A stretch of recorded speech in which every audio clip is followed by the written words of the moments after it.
Bismillahirrahmanirrahim. Assalamualaikum warahmatullahi taala wabarakatuh. Semua pelajar-pelajar tingkatan 2 yang menonton video ini.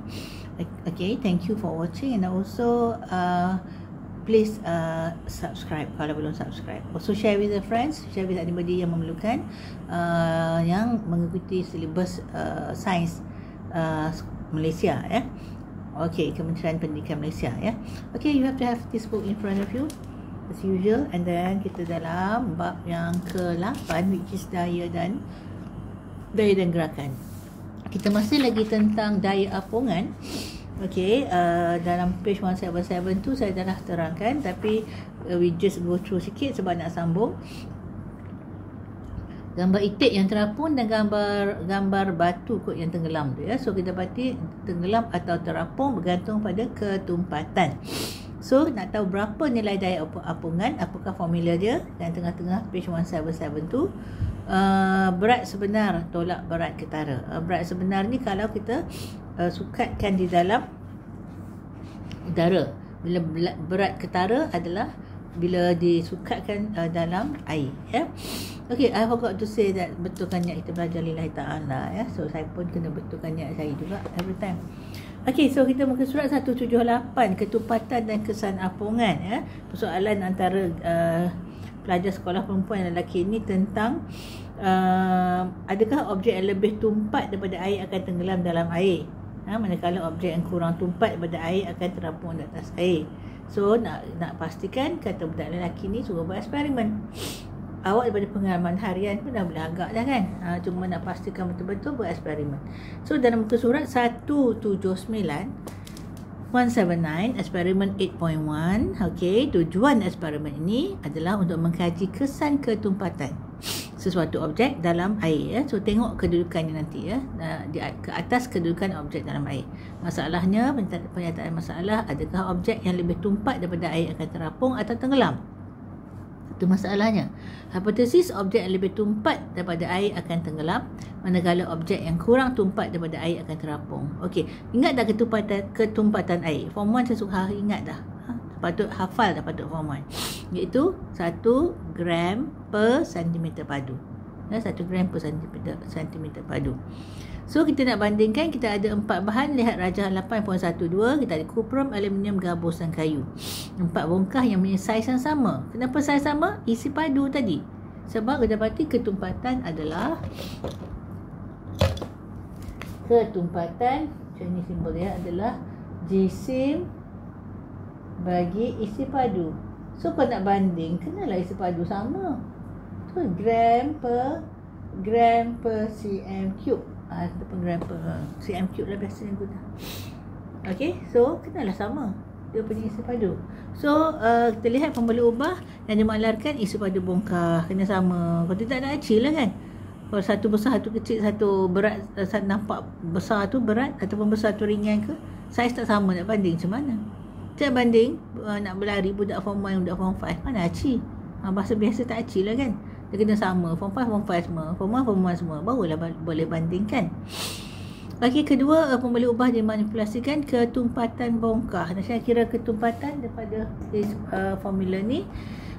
Kemudian pemboleh ubah bergerak balas, kita dapati kedudukan bongkah dalam air lah.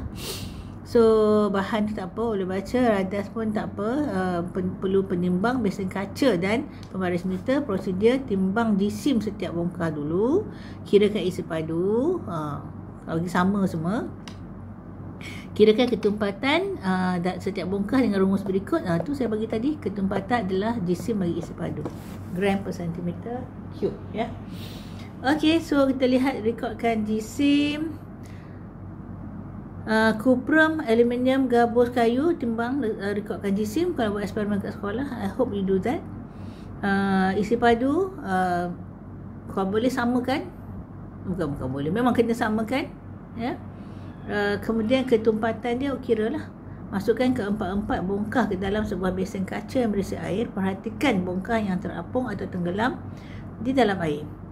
Okey, sudah dapati kuprum, dia logam, biasanya tenggelam.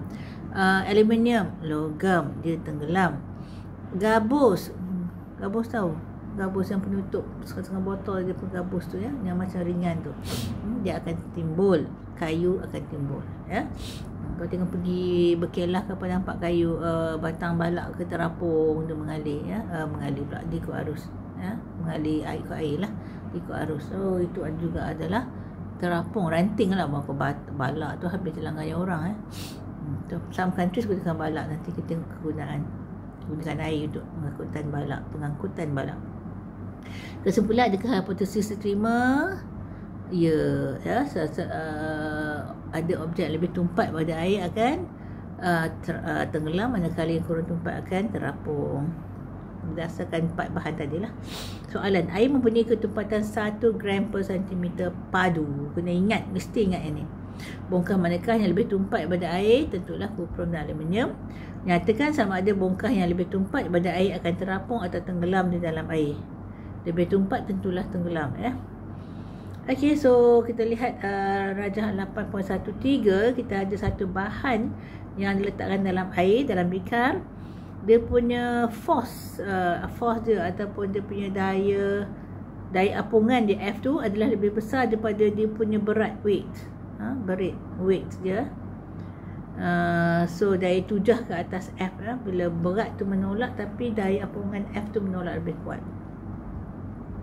Apabila objek yang kurang tumpat berbanding cecair cuba ditenggelamkan, daya apungan daya tujah ke atas F, iaitu F, menjadi lebih besar daripada berat, which is W, lalu menolak objek itu naik ke atas cecair. Oleh itu dia akan terapung. Rajah 8.13 tadi. Okay, page 180. Kita lihat kalau sini dia punya berat W lebih mengatasi lebih nilainya daripada bernilai daripada daya apungan F. Sini F kecil daripada W. Rajah 8.14, objek tenggelam. Apabila sesuatu objek ialah lebih tumpat berbanding cecair, daya apungan daya tujah ke atas F adalah kurang daripada berat objek W, lalu menyebabkan objek itu tenggelam ke dasar cecair. Okey, kita lihat jadual 8.1. Dia bagi juga sini gabus, air, glycerin, besi, plumber, merkuri, emas. So kita lihat gabus dulu 0.24. Air berapa tadi? 1. So 0.24 kurang 1. That's why dia timbul. Air pun ada kat situ 1, ya. Okey, kanan tu kilogram per meter cube tu bila dibesarkan objek tu. Okey, glycerin jenis minyak 1.26, so itu timbul. Besi 7.9, lebih dari 1. So dia apa saja timbul tadi, glycerin 1.26, dia lebih 1. That means dia walaupun jenis minyak tapi minyak yang macam likat sikit, likat yang macam apa, macam balm tu. Kalau dia tinggi, dia lebih tinggi dari 1, dia tenggelam lah, 1.26. Besi pula kita berarti dia akan tenggelam sebab 7.9, lebih dari 1. Plumber 11.3, lagi besar daripada 1, lagi tenggelam, lagi cepat turunnya. Mercury 13.6, lagi cepat turunnya. Emas 19.3, lagi cepat turunnya. So perhatikan, memang logam, besi, plumber, mercury, emas, semua tu tenggelam. Kalau minyak dia kurang dari 1 tau, that's why dia timbul. Ais pun kurang dari 1, that's why dia timbul. So jadual 81 menunjukkan ketumpatan beberapa jenis bahan. Berdasarkan jadual itu, gabus terapung di atas air kerana kurang tumpat daripada air.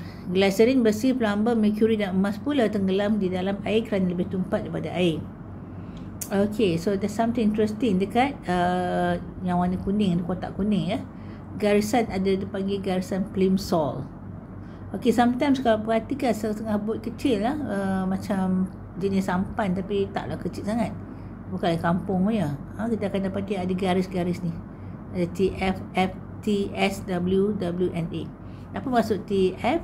Okay, air tawar tropika. That means kalau nak bot tu nak melalui ke air tawar tropika, dia boleh sampai garis TF tu. Kalau F, air tawar, that means negara lain pun air tu tawar tak masin, ya, boleh sampai F. Tapi kalau T, air laut tropika, kalau air laut boleh sampai T. Kalau S, lautan musim panas, okay, musim panas, that means sampai S. Boleh Kalau dekat tepi bot tu. Kalau W, lautan musim sejuk, dia kat bawah lagi, boleh sampai situ je. Musim sejuk Atlantik Utara adalah WNA.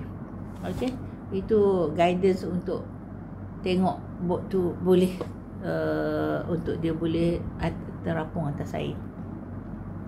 Okey, so sini nampak tu, saya cakap bot tadi. Tapi kapal besar pun macam 8.8, nampak tu dia ada situ ya. Yang garisan Plimsoll tu. Ada TFF TSWWNA. Kalau dia tulis itu gambar tu kan, bot tu warna hitam, bawah tu warna brown tu. Garisan mana? Garisan antara S dengan F. So S tadi adalah antara lautan musim panas dengan air tawar. So tapi air tawar, that means kat sungai boleh ya. Ataupun kalau dekat air tawar kat sungai boleh, ataupun lautan musim panas dekat laut pun boleh. Okey, so kapal kargo ditandakan yang purple pula ya. Kapal kargo ditandakan yang garisan Plimsoll bagi tujuan keselamatan, disebabkan oleh perbezaan suhu dan kepekatan garam. Ketumpatan air laut berbeza di tempat ketumpatan air laut berbeza di tempat yang berlainan di dunia. Tak sama ya. Sungai dengan laut lagi tak sama. Tapi laut sendiri pun antara dalam dunia ni pun tak sama. Laut mati tu lagi banyak garam. Lagi manusia pun boleh terapung. Kalau tak pandai berenang pun patutnya tak lemas. Nama pun laut mati. Sebab apa laut mati? Sebab tak sambung laut biasa. Tapi dia masin banyak garam. Itu tempat kaum yang Allah telah musnahkan satu masa dulu. Bukan tempat untuk seronok. Seronok pergi bercuti berkelah, tak elok. Setengah orang buat pula, ambil garam tepi tu jadi batu keras sangat, pergi buat batu permata lah, buat mandian lah. Allahu Akbar. Itu bukan tempat yang Allah suka ya. Jauhkan. Nabi ajar macam tu. Lalu tempat-tempat yang orang pernah Allah musnahkan sebab jahat sangat di dunia. Okey, so lalu je setakat perlu. Ya, jangan tengok lama-lama tu enjoy seronok bercuti situ, salah. Not as Muslim ya. Manusia jahat sangat Allah akan hancurkan. So yakinlah. Di sana tu yang saudara-saudara asal akidah kita kena bunuh, kena seksa, kena dibom dan sebagainya tu, insya-Allah dia orang tu mati syahid. Walaupun kita sedih sangat tengok keadaan dia orang mati syahid. Dia orang dah tak mati di sisi Allah. Dia orang hidup. Dia orang semacam gigit semut. Malah dia orang nak mati syahid lagi banyak kali. Orang lain kalau mati biasa ni takut nak mati sebab sakit sangat-sangat ya, sakratul maut. Yang tu kita tak tahu. Kalau orang boleh orang-orang mati boleh balik beritahu kat kita, mungkin kita takut. Kalau tak percaya juga. Kita kata dia hantu pula kan. Tapi kita berdasarkan hadis-hadis ya, Quran dan sebagainya, kita tahu sakratul maut tu sendiri sangat sakit. Nabi pun sakit, apa lagi kita. Tapi orang yang mati syahid tak. Mereka tak mati sisi Allah, mereka tak sakit. Cuma kita kena bantu sebab Allah tengok usaha kita bantu macam mana. Apa bantuan kita? Doa, boykot, sedekah, tak banyak pun sedikit kalau ada collection untuk Palestin. 10 sen pun tak apa. Allah tengok ikhlas kita tu, bukannya Allah tengok nilai tu. Tapi kalau banyak janganlah bagi 10 sen. Kalau orang kaya bagi 10 sen, apa ke benda? Allah tahu dia kedekut pula kan. Okey, so lain ketumpatan air laut berbeza di tempat yang berlainan di dunia. Garisan Plimsoll akan membantu untuk menentukan arah yang selamat bagi sebuah kapal untuk terapung ya. Kalau dia sampai lebih, that means air itu sampai garisan lebih melepasi garisan hitam sampai TF tu. Kalau TF tu air tawar tropika tak masalah. Tapi kalau dia adalah lautan musim sejuk, patut dia kat W, dia kat TF. Masalah tu. Nanti apa-apa terjadi tu, sebab mungkin terlalu berat atas tu menyebabkan dia tenggelam. Dia lebih tak sepatutnya dia tenggelam sangat ya. Okey, so kita habis tentang ketumpatan. Kita lihat tuas ya. Okey, apa itu tuas? Okey, saya nak lukis, saya tengok ada gambar. Lihat Raja foto 8.10. Orang lelaki-lelaki ni, cuba tengok, kalau dia angkat batu besar tu, angkat je biasa seseorang, lakat tak? Tak terangkat dia, betul tak? Okey.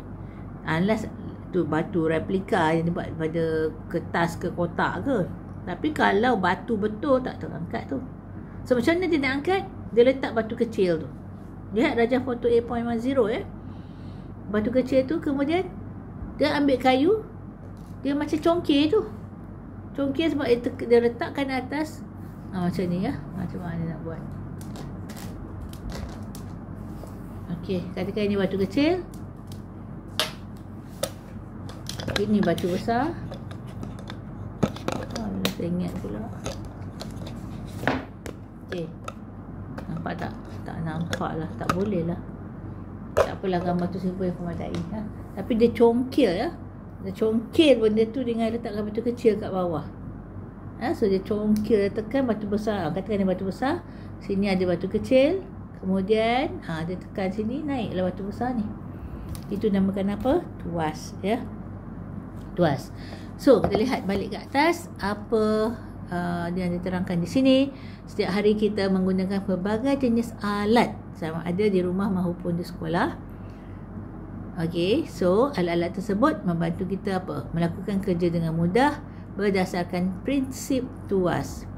Apakah tuas? Okey, let's see apa takrif tuas. Ialah sebuah palang yang berputar pada satu titik tetap. Ini ya. Kalau ini adalah dia punya, ni adalah dia punya ni tuas. Kan dia titik tetap di sini. Dia adalah apa tadi? Palang yang berputar pada satu titik yang tetap. Tuas terdiri daripada 3 bahagian seperti tunjukkan pada dalam Rajah 8.16. So it can be macam gambar tu. Ini adalah beban dia, batu. Ini adalah dia punya fulcrum, titik tak bergerak. Fulcrum adalah titik tak bergerak.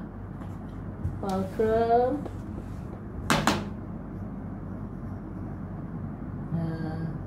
adalah titik tidak bergerak. B apa? B adalah beban. Kalau batu tu beban lah bagi orang ni. Ni fulcrum adalah titik tidak bergerak. Yang tekan ini ataupun congkir ni, ini adalah beban titik daya. Ni tangan orang ni adalah daya ya, daya. Urus pula dua tangan ni. Okey, so kita ada 3. Sini kita main fulcrum tengah. Cuba lihat Rajah 8.16. Beban dekat tengah-tengah, fulcrum kat depan, daya kat kanan. Okey, kita lihat daya apa dia dalam kotak belah kanan. Tolakan ataupun tarikan. Ini kita belajar kan, daya, tolakan tarikan daripada jajaran sekolah rendah dah belajar dah. Tolakan tarikan ialah daya yang dikenakan pada palang, tapi ini khusus untuk palang sebab tuas. Beban objek yang hendak kita gerakkan, beban lah, berat nak angkat kan. Fulcrum titik sokongan yang tetap tak bergerak. Kena ingat tak bergerak, titik tidak bergerak. Ni daya Okey, so tuas merupakan mesin ringkas. Apakah kegunaan tuas? Banyak sangat. Macam gambar foto 8.9 tu, penutup membuka, penutup tin dengan sudu. Kalau ketat nak buka tak boleh dengan kuku, awak guna sudu tu, tuas lah tu. Okey, so tuas sebenarnya membantu kita melakukan kerja dengan mudah. Okey, kemudian tengok nak buka botol, mana boleh buka, gigi pun patah gigi kan. Dia gunakan dia punya penutup berbuka botol tu adalah tuas. Okey, so tuas juga membolehkan kita menggunakan daya yang kecil untuk melakukan kerja. Selain mudahkan kerja, kedua, daya kecil untuk lakukan kerja. Macam gambar lelaki nak angkat batu ni, macam nak cabut paku kan, mudahkan kerja. Macam membuka botol tadi, macam tin biskut, semua tu adalah untuk memudahkan kita buat kerja. Satu mudah, satu kita tak guna tenaga banyak sebab lebih senang. Okey, next page 182 kita dapati pengelasan tuas. Kita ada 3. Yang atas sekali kelas pertama, kelas kedua, kelas ketiga. Okey, apa dasar untuk kita pilih menjadikan 3 kelas ini? Okey, tuas dikelaskan kepada 3 jenis. Dah sebut kat atas tu, saya dah baca tadi. Bergantung pada 3 ni: beban, fulcrum dan daya. Okey, so kelas pertama kita nak tahu, nak ingat senang je. Ambil satu contoh. Contohnya gunting. Situ ada gambar gunting. Dia bermain gunting ya.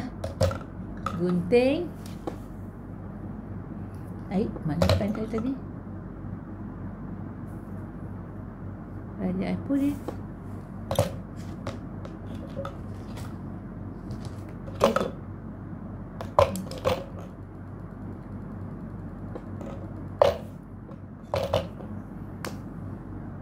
Gunting. Bukan. Apa dia? Subhanallah, ni dia. Okey, katakan ni gunting. Okey, so awak letak kertas kat sini kan. So kertas adalah beban. Okey, sini adalah titik tak bergerak, fulcrum. Nah, jari awak kat sini, gunting ni adalah daya. Apa tengah-tengah? Fulcrum tengah-tengah. So kelas pertama adalah F tengah-tengah. Okey, kelas kedua, kelas ketiga. Tengok kelas kedua, kita ambil satu je contoh tau. Sebab lepas tu kan kita tak payah hafal sangat. Kita tengok je alat tu. Bayangkan alat tu tahulah kelas pertama, kedua, ketiga ya. So kelas kedua saya selalu ambil wheelbarrow. Wheelbarrow adalah kereta sorong yang orang letak batu pasir tu. Sini tayar. Ini fulcrum, titik tak bergerak. Sini beban, batu ke, simen ke, pasir ke. Sini tangan orang ya, ni daya. So apa tengah-tengah? Beban tengah-tengah. Tak adalah awak kena hafal. Kelas pertama gunting, kepelayar, kemudian pembuka tin. Satu hal. Kemudian bila soalan tanya bukan benda ni dah tahu. Macam mana? Tak ada dalam contoh page 8.19 ni. Dia tiba-tiba tanya pengepit kuku. Ada sini? Tak ada. So, problem. So, beritahu alat tu, tengok apa tengah-tengah. F ke B ke? The third one adalah ambil pancing. Apakah bebannya? Tentulah ikan. Beban. Okey, tangan kanan. Kalau orang tengoklah kita letak tangan kiri pegang depan ni, ini adalah fulcrum. Tangan kanan adalah daya. Mana boleh macam tu? Fulcrum kat hujung sini. Sekejap. Saya dah confuse sekejap. Tak pernah mancing. Tangan kanan adalah daya, tengah-tengah daya. Daya, ikan beban. That means ini adalah tangan kiri. Tangan kiri ni fulcrum kan. Tangan kanan yang angkat kan. Tangan kiri tak gerak, tangan kanan angkat. So apa tengah-tengah? Daya tengah-tengah ya. Faham? Tadi gunting. Ini F tengah-tengah. So ini pertama, ini kedua, ini ketiga. Okay, so itu adalah 3 kelas. Nanti I'll go through again page 182. Tapi ingat F, B, D.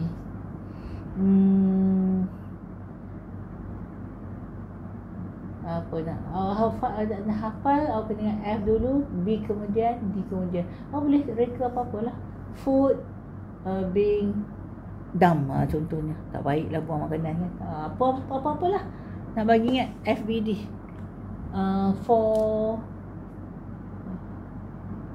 For baby Danish ke apa-apa.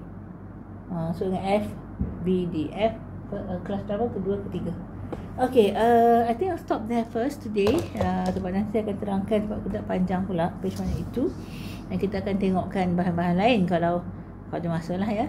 Okay, so from there nanti bawa sambung daya next class insyaAllah. Okay, thank you for watching. And also my pesanan sebagaimana biasa, jaga solat 5 kali sehari. Okay, don't forget to subscribe kalau belum, and don't forget to share with the friends. Kita di dunia ni adalah ladang amal ya. So cari pahala dengan sharing dengan kawan pun dapat pahala ya. Jangan fikir jenis yang selfish. Dia rasa share kawan dia pandai, dia tak pandai. Kalau siapa usaha Allah bagi. Dan niat baik share dengan kawan. Awak niat baik nak share. Kadang-kadang Allah bagi ilmu yang awak tak faham sangat, faham pula dah. Ataupun awak tak faham sangat, kawan nak tolong terangkan lagi ya. Okay, share with friends, semoga bermanfaat, menjadi ilmu yang berguna dunia akhirat. Dan also jaga solat tadi saya sebut, supaya selamat dunia akhirat. Taat ibu bapa kerana redha Allah terletak pada redha ibu bapa, terutama hadis Nabi kata taat ibu 3 kali daripada ayah, daripada ibu atau ayah, selagi mereka tak suruh pada maksiat. Okey, kemudian hormati guru-guru, mudah-mudahan ilmu yang belajar daripadanya ataupun tak belajar pun berkat ya, tak belajar pun kita dapati akhlak cantik lah. Okey, hormati lebih tua, sayangi lebih muda, insya-Allah dengan akhlak yang cantik, iman, amal dan takwa, Allah akan sayang ya. Bila sayang, insya-Allah syurga. Itu yang kita nak dambakan, yang kita kejar. Dunia ni kejap je. Saya rasa baru lagi saya hidup, dah 60 lebih dah. Baru lagi masa kecil, alam kanak-kanak, alam sekolah rendah, alam alam remaja, dewasa, ada anak, kemudian ada menantu, ada cucu. Dah tunggu masa lah, dah habis dah fungsi saya di dunia ni. Tunggu masa Allah bagi pinjam lagi. Selagi ada hayat, selagi itulah cuba beramal. Dengan mengajar free ni pun dalam YouTube ni adalah saya harap Allah bagi saya, Allah pandang usaha saya yang kecil ini. Okey, mudah-mudahan semua dapat manfaat dan berjaya dunia akhirat. Okey, so insya-Allah jumpa lagi. Assalamualaikum warahmatullahi taala wabarakatuh. Subhanakallah wa bihamdik.